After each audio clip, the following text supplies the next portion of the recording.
Say hi.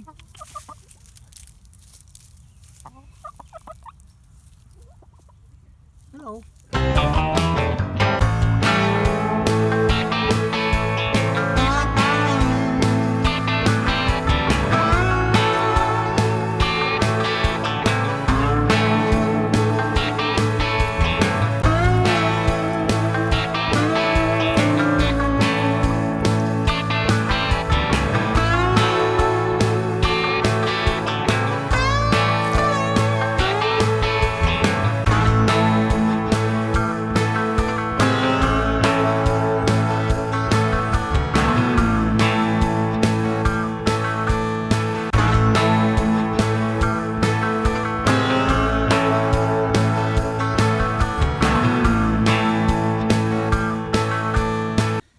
Welcome to Vanderlip Farm.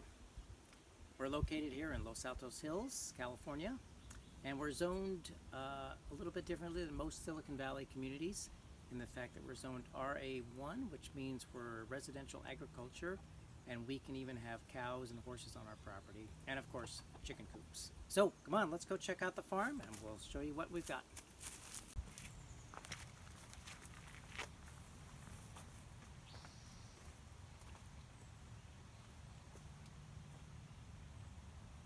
So this is our first chicken coop. We started this in 2007. My daughters decided they wanted chickens, so we got a book called Poultry House Construction by Michael Roberts, which I highly recommend. And this was the Poultry Palace plan that was in that book. We built it, and we started off with 5 chickens and 2 ducks, and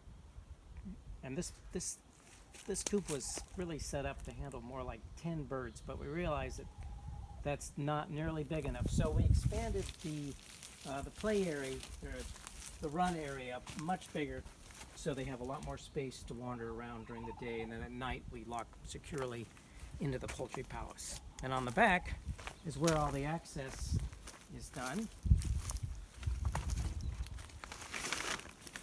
They roost up here. And then we can get down here. This is where their nesting boxes are.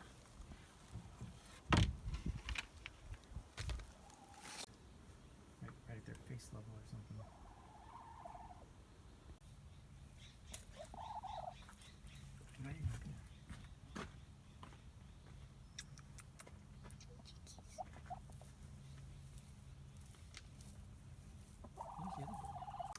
So this is coop number 2. This coop we acquired when Stanford University was shutting down their staff community garden and to make more space for golfing, and they had to get rid of some coops that they with even chickens in them. So we brought home this coop, and then we additionally added this run to give them a little more space. But these chickens actually can wander throughout this lower orchard area. So let's see if we have any eggs. Some backyard fresh eggs. Oh, look. One chicken over here. And, 2 eggs. Okay.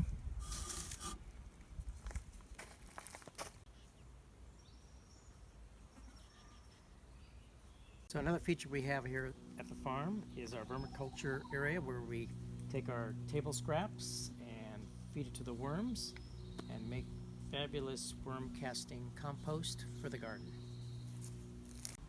And here's the greenhouse to get our seedlings started and help germinate plants. We built a greenhouse, so come on inside and I'll show you what's in the greenhouse.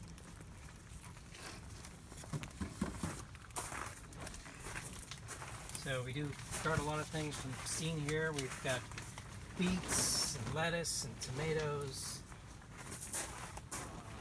peas, all sorts of plants, as well as we were able to even take some plants out of the garden and overwinter even some of our tomatoes.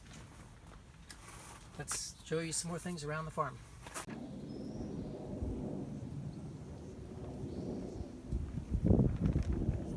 And now we're over at the roundhouse. So in Los Altos Hills, we have some pretty large critter control problems that will pretty much take all of our beautiful produce that we try to create and eat it for themselves. So we've moved a lot of the garden space into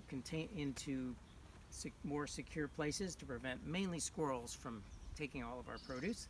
So this is actually a repurposed trampoline, and we put netting around it to prevent animals from getting inside and taking away our harvest. So go on inside the roundhouse and let's see what we're growing here.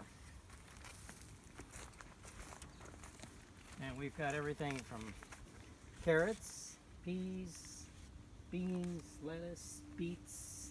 Started some new squash, tomatoes, strawberries, more lettuce, and whatever we can grow, and hopefully we'll be able to keep the squirrels from enjoying it and we can enjoy it. Here we are at the blueberry hutch, and once again we've tried growing blueberries in the ground, and all we did was grow some nice blueberries for our squirrels and other animals out there. So we ended up moving the blueberries into pots and putting them in a enclosure and even wire on the floor to keep whatever coming in and grabbing our blueberries, and so our harvests are now quite bountiful. So come on inside the blueberry hutch and I'll show you. We're just in time for picking some blueberries.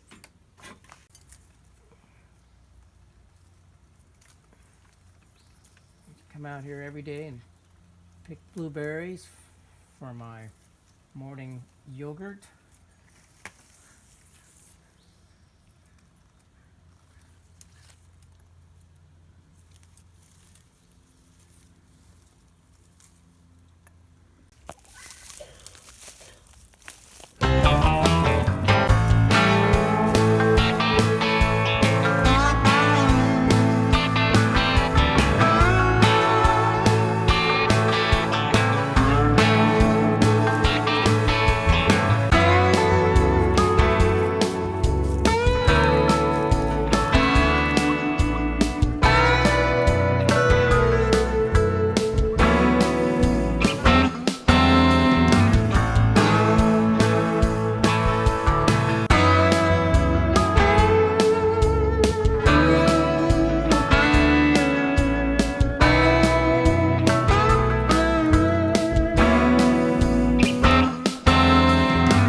Just the gateway drug to the next big thing in backyard farms, which is beekeeping.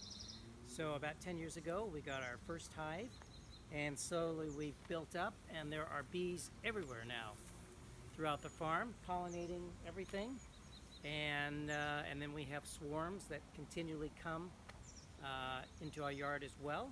And even just in this last week these boxes were empty and new swarms have shown up and inhabited these 2 swarm boxes. And so we make honey, and of course we sell our honey now at a local farm stand that we've created as well. Let's head over and let me show you some of the farm stands we have in our community.